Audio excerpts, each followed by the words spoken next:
You've probably heard countless stories about war heroes. The soldiers, the generals, the battles that changed history.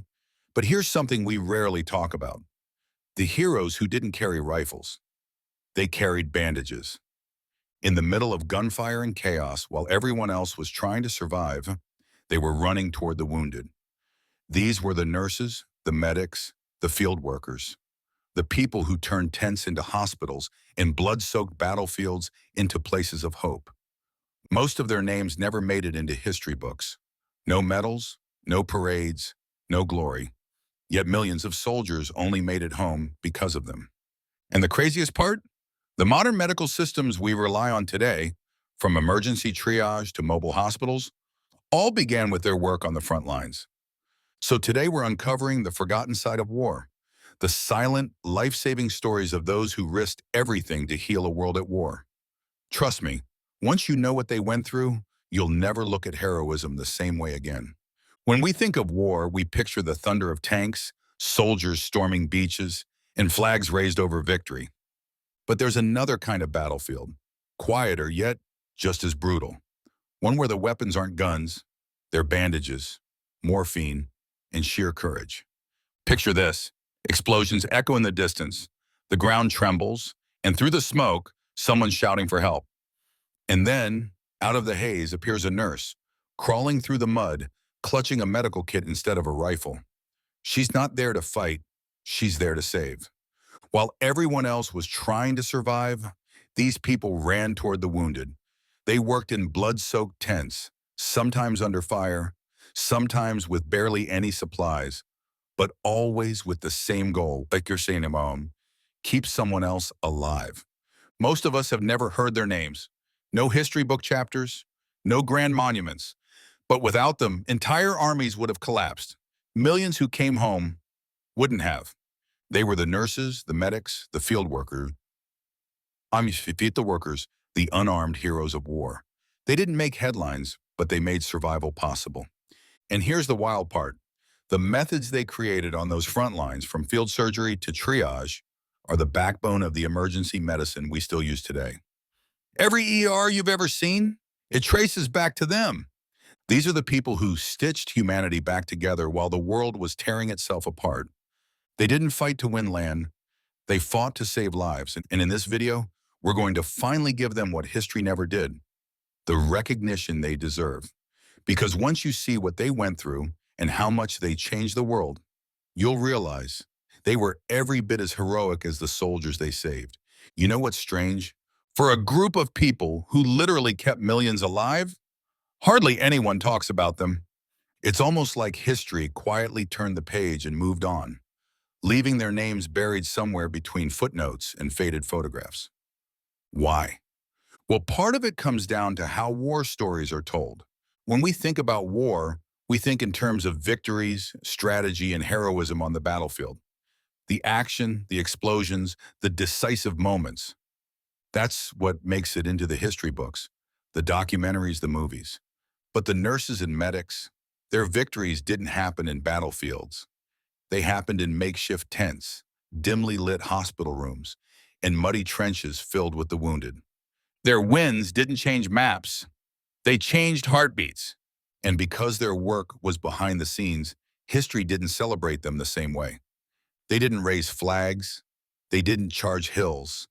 They quietly patched up the ones who did, and then went right back to work. Another big reason they were forgotten comes down to timing and gender. In both world wars, most of these medical workers were women. And back then, women weren't seen as fighters or heroes. They were expected to serve quietly, not be remembered publicly. Think about it. While soldiers got medals and parades, nurses were often listed in records as auxiliary staff. Even in official military documents, their names were tucked away at the bottom. And yet, without them, entire divisions would have been lost. There's this heartbreaking line I came across from a wartime report. It said, "Nurses served where they were needed, not where they were noticed." That says everything. And it wasn't just women who were overlooked. Field medics and stretcher bearers, too, were rarely honored like soldiers. They were trained fast, sent out with minimal equipment, and expected to do the impossible, save lives in the middle of chaos. But when the war ended, the spotlight moved on, back to generals, treaties, and politics. History tends to glorify the ones who fired the shots, not the ones who stopped the bleeding. It's a strange kind of irony. The people who gave others a second chance at life were never given a second thought in history. But that's what makes this story worth telling. Because once you look past the medals and the monuments, you realize the real strength of an army isn't just in its weapons. It's in the people who refuse to give up on another human being, even when everything around them is falling apart. Let's step into their world for a second. Forget the image of clean hospitals and polished medical tools. The hospital during war?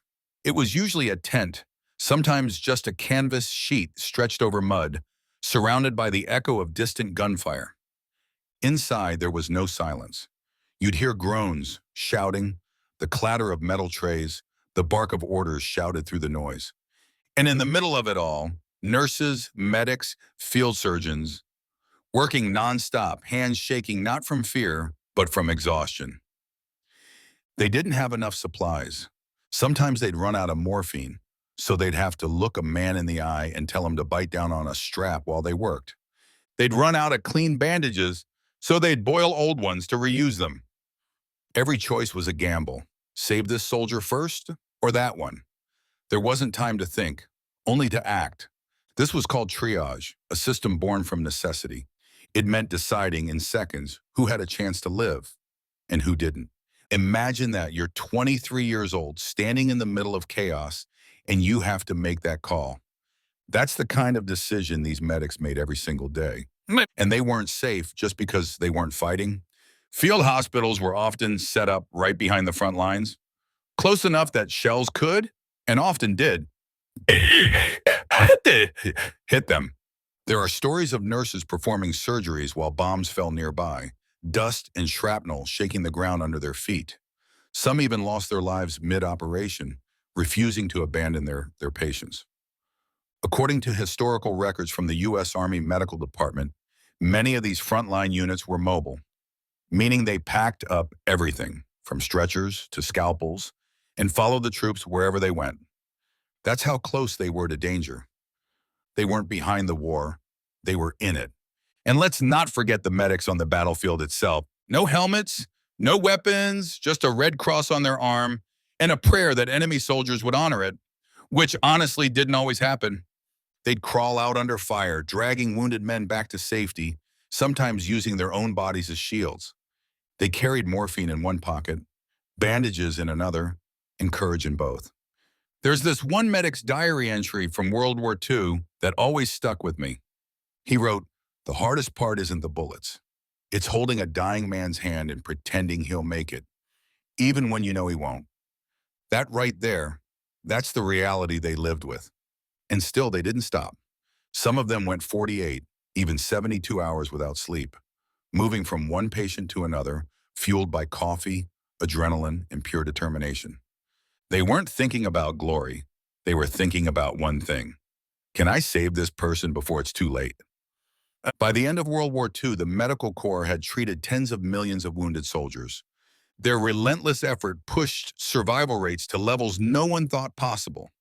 From around 70% in World War I to nearly 90% by the end of World War II. That's not luck. That's the result of thousands of hands working tirelessly under the worst conditions imaginable.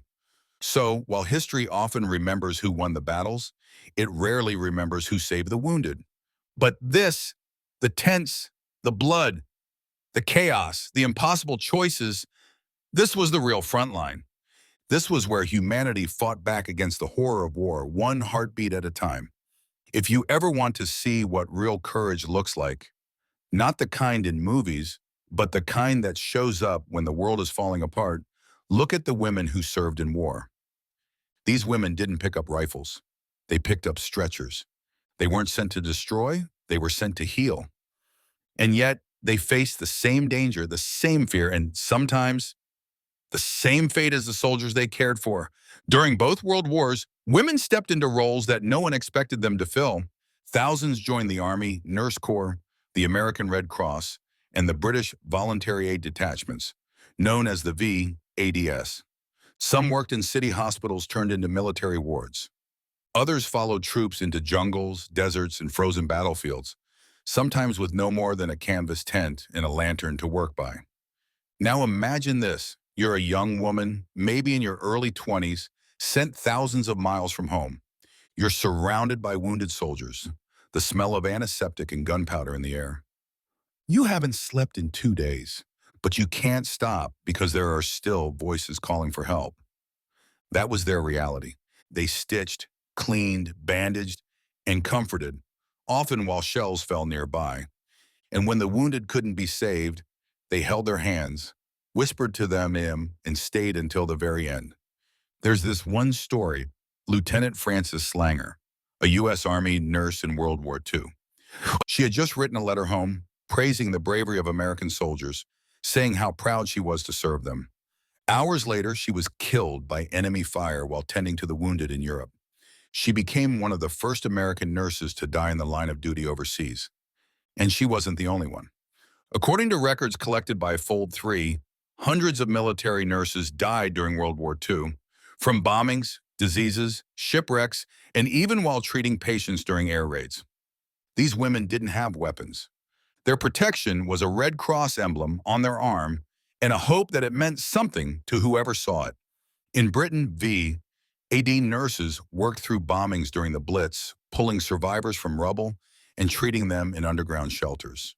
In the Pacific, nurses endured malaria, heat, and enemy fire.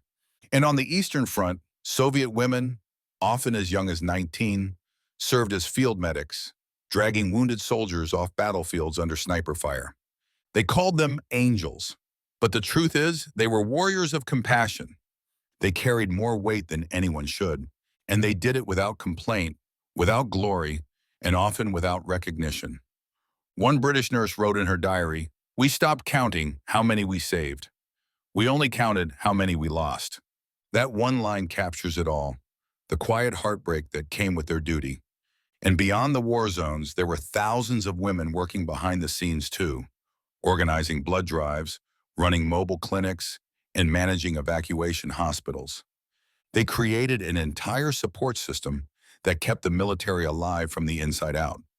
The courage it took for them to stand there day after day, watching the worst of humanity and still choosing kindness, that's something words can barely capture. But that's what makes their story so powerful. They weren't just nurses, they were engineers of survival, architects of hope. And whether it was in the mud of France, the jungles of the Pacific, or the snows of Russia, they proved something unforgettable. That strength isn't just measured in force.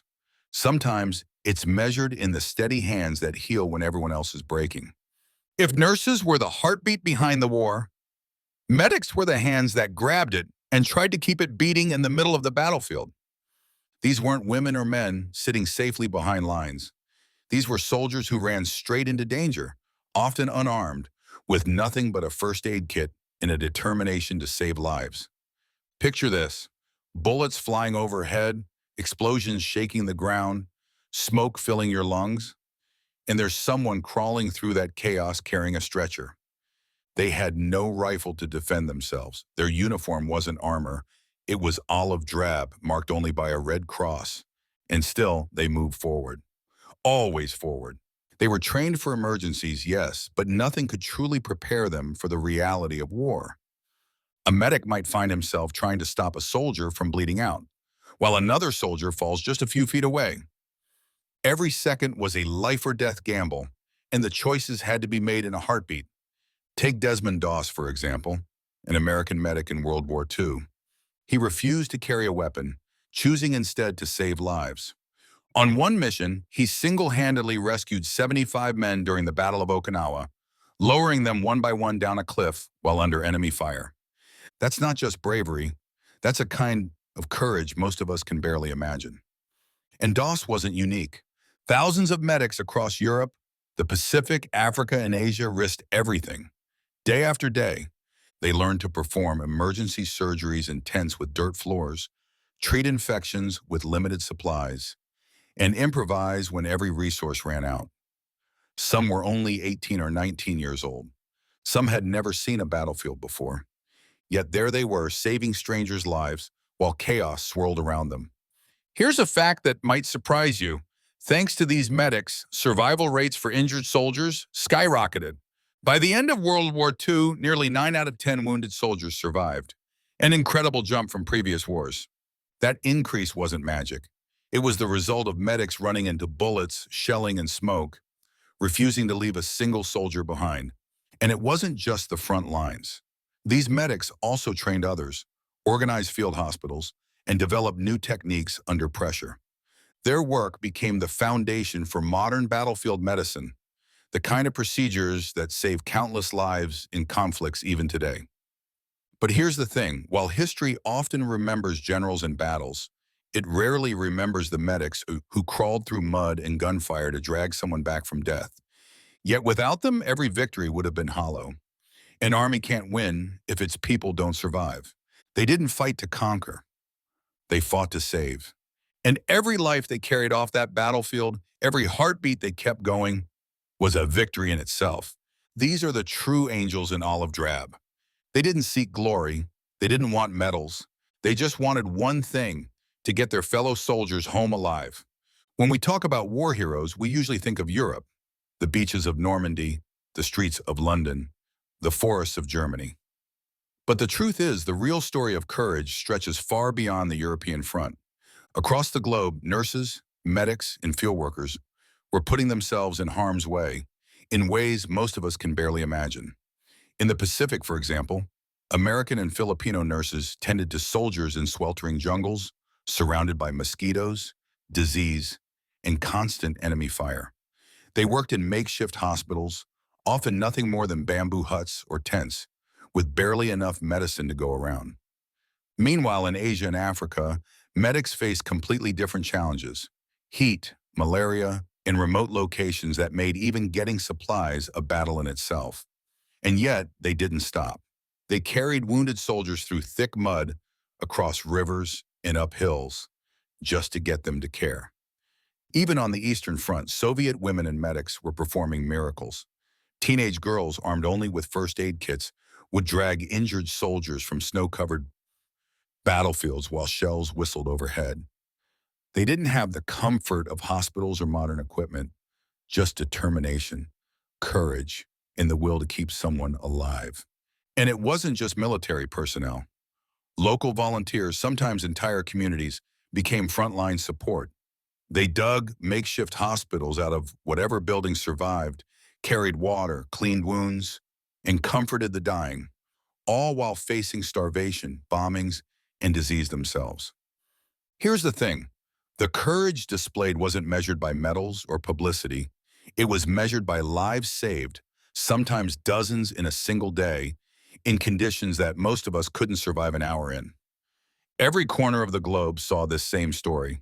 People, often young, often unarmed, risking everything to hold on to humanity in the middle of war. And this global effort wasn't just an act of compassion. It shaped the very way medicine works today. From mobile hospitals in the jungles of Burma to emergency triage in the deserts of North Africa, these frontline innovations became the blueprint for modern medical care in crisis zones. So when we remember heroes, it's not just the generals or soldiers who deserve recognition. It's also the women and men who carried stretchers across continents, who turned mud, rubble, and tents into life-saving hospitals, and who reminded the world that even in war, compassion can fight as fiercely as courage. Because the reality is this: the story of survival wasn't limited to Europe. It was everywhere, in every climate, every battlefield, every language. And it was fought by people who history also almost forgot. When the guns finally fell silent and the smoke cleared, the world looked very different. But the battlefield didn't just leave scars on the soldiers and cities. It left a legacy in medicine that we still feel today. Because of the nurses, medics, and field workers who risked everything, modern medicine learned things it couldn't have learned any other way. Field surgery techniques, emergency triage, mobile hospitals, all of this was refined in the chaos of war. They figured out how to save lives quickly, efficiently, and sometimes with almost nothing. The lessons they learned under fire became the foundation for hospitals, emergency rooms, and even paramedic services around the world. Think about it. The way a modern ER team rushes a patient in, prioritizes who gets treated first, stabilizes them, and gets them through surgery. That's all influenced by what these wartime heroes perfected in tense and muddy fields. Every time an ambulance saves a life today, it's built on their experience. And the impact isn't just medical. Their courage changed society's perception of women in the workforce, of volunteers, and of people who choose to risk themselves to help others. During World War II alone, hundreds of thousands of women served in medical corps, proving that bravery isn't about guns or tanks. It's about refusing to turn away when someone needs you most. Some of these heroes returned home quietly, without medals or recognition. Others were celebrated later, but many were never truly honored. Yet despite that, their influence lives on in every hospital corridor, every field clinic, and every life saved in conflict zones today. And it goes beyond hospitals. The innovations they made under pressure, the efficiency they created in chaos, even the mental toughness they displayed, all of this reshaped how the world thinks about crisis, care, and humanity. So when we look back, it's clear wars are remembered for the battles fought. But history, and indeed life itself, is forever shaped by those who kept people alive. The nurses, medics, and field workers weren't just supporting the war effort. They were quietly transforming the world. They were the reason millions survived to rebuild, to love, to dream again. And that is the kind of heroism that doesn't just belong in history books. It belongs in our understanding of what it means to be truly courageous, truly human, and truly selfless. Here's the thing about these heroes. Most of them didn't seek recognition. They weren't looking for medals or headlines. They weren't trying to make history. They just did what needed to be done, saving lives in the middle of chaos, day after day, with no guarantee they would even survive themselves. And that's exactly why remembering them matters. Because if we forget their courage, we forget a part of what makes us human. We forget that heroism isn't always about glory on a battlefield. Sometimes it's the quiet determination to hold a hand, to stitch a wound, to keep hope alive when everything else is falling apart. Across continents, from Europe to the Pacific, from the deserts of Africa to the snows of Russia, these people sacrifice more than comfort. They sacrifice safety, sometimes their own lives, for strangers. And yet history has a habit of overlooking them. Think about that for a second. The people who gave others a second chance at life, who literally kept armies moving, who changed the course of medical history, many of them are just names in old records, photos tucked away in archives, letters forgotten in attics. But we don't have to forget. Memorials, archives, and oral histories exist because people remembered. And that remembrance is how courage survives beyond the battlefield. When we share their stories, when we teach our children about their bravery, we honor more than just history. We honor the idea that even in the darkest moments, humanity shines through. And here's the quiet truth. Honoring them isn't just about the past. It's about the present and the future. Every nurse in a hospital today, every medic on a battlefield, every volunteer helping in a crisis, they're standing on the shoulders of these silent heroes. They learned, without ever meeting them, that courage can be quiet, that heroism can be selfless, and that saving a life is one of the bravest acts of all. So when we remember the nurses, the medics, and the field workers who risked everything, we're not just honoring history. We're reminding ourselves what humanity is capable of, even in the face of chaos, danger, and despair. Because in a world that often celebrates power and victory, sometimes the greatest victories are the ones that never get noticed. And these heroes, they deserve to be noticed. They deserve to be remembered. So here's the truth. Wars are remembered for the battles won, the territory gained, the generals who made the decisions. But if we look closer, the real stories of survival were written by people we rarely hear about. The nurses who held hands over dying soldiers, the medics who ran into bullets to carry someone to safety, the field workers who turned chaos into care. They didn't fight for fame. They didn't fight for medals. They fought because someone had to, because it was the right thing to do. And that's why we remember them. Not just to honor the past, but to remind ourselves that courage doesn't always roar. Sometimes it whispers, it heals, it carries a stretcher through the mud. Sometimes heroism is choosing to save a life when everything around you is falling apart. So the next time you hear about war, don't just think about battles and victories. Think about the hands that stitched, the hearts that comforted, the people who refused to give up on anyone. Those are the real heroes. And if you know someone who has ever stood on the front lines, in a hospital, on a battlefield, or even in your own community, remember their courage. Share their story, because courage, selflessness, and humanity deserve to be seen, celebrated, and never forgotten. These were the people who carried the heartbeat of the war, and in remembering them, we honor the best of what humanity can be.